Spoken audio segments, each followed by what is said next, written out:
memang merintisnya itu penuh pahit, penuh terkuras tenaga, terkuras pikiran, terpukul mental. Gimana lah mengembangkannya? Masa gagal lagi, udah gagal yang pertama, terus gagal lagi kedua.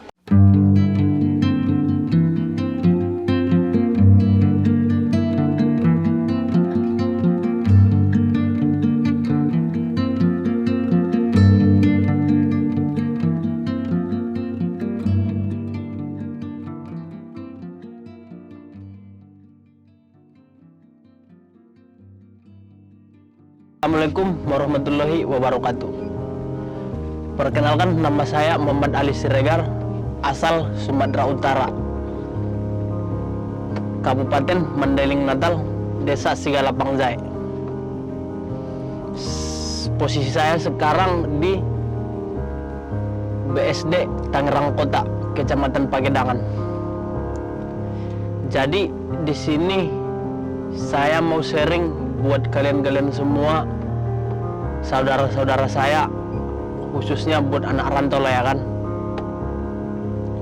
Jadi di kesempatan kali ini saya akan menceritakan sedikit pengalaman dan berbagi tips buat kalian, khususnya buat saudara-saudara saya, dan terlebih khususnya buat anak rantau lah ya kan. Jadi saya mau sharing pengalaman saya tentang masalah usaha di sektor penjualan maupun sektor sembako. Umur saya masih 24 tahun loh, saudara-saudara ya kan. Masih tergolong muda lah ya kan. Jadi saya mau berbagi tips dan mindset buat teman-teman yang kaum milenial ya kan. Jadi topiknya, pembahasannya gini loh ya kan. Janganlah takut untuk memulai usaha. Jadi gini loh ya kan. Cerita sedikit. Saya awal mulanya kesini bukannya langsung jadi, melainkan membutuhkan proses yang begitu sulit, yang menguras tenaga, pikiran, dan semangat.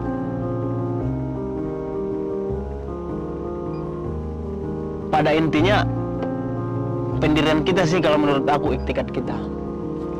Jadi saya mau cerita sedikit lah ya kan, pengalaman saya. Saya kan asli Sumatera Utara, Kabupaten Mandailing Natal, Desa Sigalapangjai. Saya masuk ke Pulau Jawa ini tahun 2018. Saya masuk ke sini bukan langsung usaha loh, saudara-saudaraku, sahabat-sahabatku semuanya ya kan. Saya masuk dulu ke sini tuh bukannya punya bawa modal besar dari kampung, enggak. Saya masuk ke sini tuh dulu ngikut sama orang, kerja-kerja serabutan. Ya, terus saya berpikir ya kan, kalau terus-terusan kayak gini nggak bakalan ada kemeningkatan diri kita ya kan. Hanya sebatas gitu saja ya kan, kalau kerja sama orang. Kerja kan sama usaha beda ya kan. Prinsipnya itu, dasarnya itu dulu. Kalau kerja kan kita ikut sama orang. Kalau kita usaha, kita yang mengerjakan sendiri, kita yang mendapat hasil sendiri, gitu loh ya kan logikanya. Jadi dulu saya tuh kerja di Pasar Induk, Tanah Tinggi. Pertama itulah kerjaan saya masuk ke sini. Kerja di sana saya tuh namanya juga kerja serabutan ya kan. Kadang dapat, kadang enggak. Gitulah ya. Terus dapat lagi loncatan saya jual es kelapa bagi hasil. Jadi bagi hasil ini ya kan, disitulah saya mulai tergiur, mulai berimajinasi untuk membuka usaha sendiri, untuk lebih maju lah ya kan. Di jualan es kelapa ini kan saya posisinya bagi hasil. Kurang lebih 1 tahun lebih lah saya kan kerja di es kelapa. Adalah rezeki sedikit. Terus saya memberanikan diri untuk membuka usaha. Pertama usaha sayur yang saya buka. Soalnya saya kan pertama kerja di Tanah Tinggi. Saya berimajinasi pertama dari situ, melihat-lihat tukang sayur ya kan. Jadi dari tukang es kelapa ini adalah terkumpul uang sedikit. Saya memberanikan membuka usaha tukang sayur. Di tukang sayur ini bukannya langsung jadi, malahan langsung drop. 2 bulan saya jualan sayur, habis semua modal, rugi. Soalnya nggak tahu teorinya, soalnya nggak tahu cara mainnya kayak mana ya kan jualan sayur ini. Namanya juga baru terjun. Kemauan tinggi tapi ilmunya belum dapat, langsung terjun. Disitulah kecerobohannya pertama ya kan, dasarnya. Makanya habis. Terus manajemen keuangannya pun belum tahu. Yang penting asal terjun aja ya kan. Habis dari situ jualan sayur drop, habis semua keuangan. Nggak ada lagi, habis. Ya, habis dari tukang sayur, kerjalah saya sebagai kuli bangunan. Dari kuli bangunan ini, di kuli bangunan ini saya kerja cuma sekitar 2 bulan lebih lah ya, hampir 3 bulan. Nggak betah soalnya, terlalu keras, terlalu berat kerjanya ya kan, menurut aku pribadi sih ya. Terus dapat lagi lah jaringan. Jumpalah di sini satu kampung aku ya kan. Dia bawa aku ke Tanjung Priuk, kerja bawa kontainer. Di kerja kontainer ini di Tanjung Priuk adalah setengah tahun saya di sana. Dapatlah gaji, adalah uang dikumpul yang disimpan. Terus saya memberanikan lagi membuka usaha, tapi bukan usaha sayur lagi, melainkan usaha sembako. Jadi di usaha sembako ini pun yang terpikir dalam imajinasi saya bisa, tapi teori belum tahu saya kan. Jadi intinya cuma modal kepercayaan diri doang. Modal cuman sedikit dari kerja bawa kontainer ini ya kan, selama 6 bulan. Adalah duitnya, nggak banyak, nggak dikit juga ya kan. Intinya mau memberanikan diri gitu aja. Jadi modal dasar saya buka usaha pertama di sini tuh cuman 10 lah kurang lebih.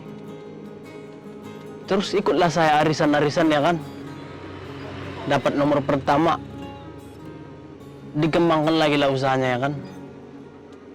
Saya buka warung sembako tahun 2020. Jadi memang merintisnya itu penuh pahit, penuh terkuras tenaga, terkuras pikiran, terpukul mental. Gimana lah mengembangkannya? Masa gagal lagi, udah gagal yang pertama, terus gagal lagi kedua. Gitu terus dalam pikiran saya kan. Jadi bertanya lah sama orang ya kan, gimana sistemnya jualan ini, bagaimana lah manajemen keuangan ini. Bertanya-tanya teruslah sama orang ya kan. 2 bulan merintis di sini itu sempat goyang, mau drop juga saya sama sayur. Soalnya teori belum ada ya kan. Cuman modal nekat doang. Semenjak setengah tahun ke atas, masuk tahun 2021, mulailah menguasai ilmunya. Separuh lah dibilang ya kan.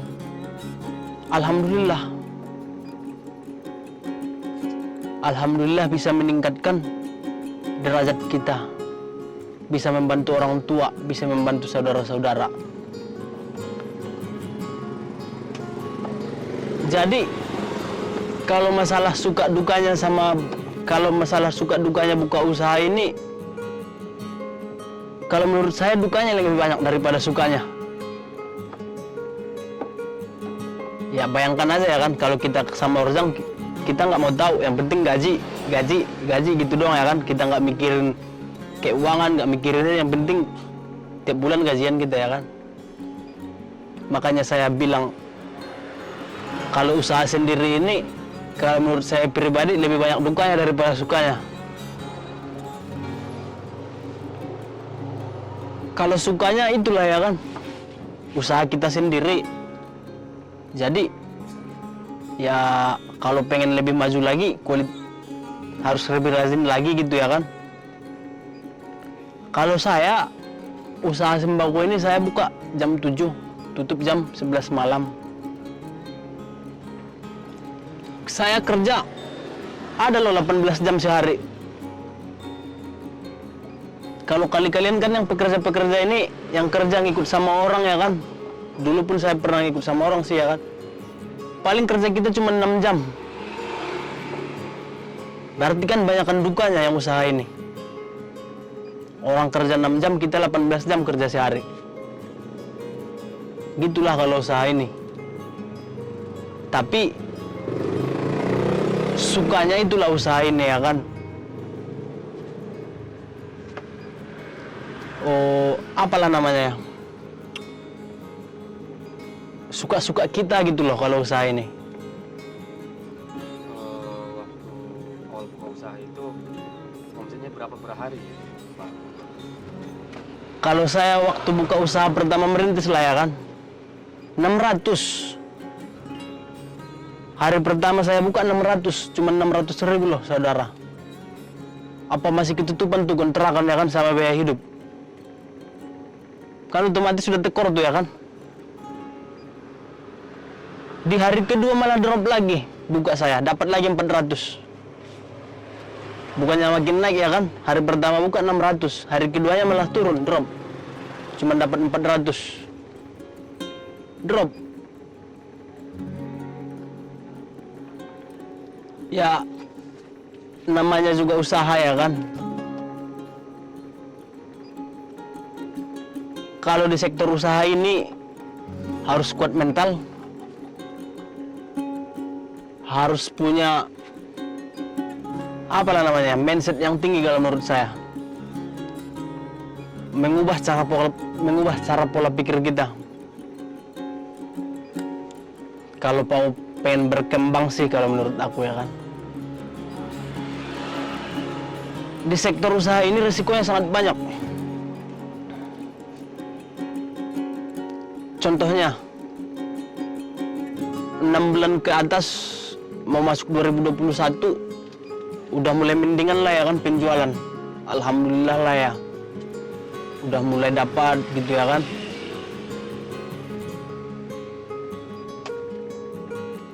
Semakin tinggi pohon semakin goyang juga ya kan, gitulah ya. Banyak yang bon, banyak yang pokoknya banyak lah ya kan risikonya menurut saya. Tapi tergantung kita juga sih. Bagaimana kita mengelola usaha kita ya kan, mengelola manajemen keuangan kita. Makanya kalau menurut aku sih mindset kita tuh harus dirubah. Mindset cara pola pikir kita tuh harus diubah. Intinya berjiwa besar lah ya kan. mau menerima pendapat orang lain, dan kita juga harus berbesar hati, ya kan? Intinya ke pendirian masing-masing. Ya, kalau menurut aku sih gitu, ya kan? Janganlah takut untuk memulai usaha, baik usaha apapun itu. Karena menurut aku pribadi ya, setiap orang yang sukses pasti memiliki usaha.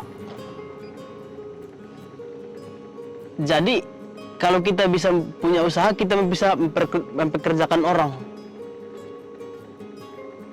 Bisa berbuat baik ke semua orang. Bisa kita menolong orang, gitu ya kan? Jadi kan, orang yang sukses itu berarti punya usaha. Bisa mempekerjakan orang. Gitu ya kan mindsetnya, ya kan?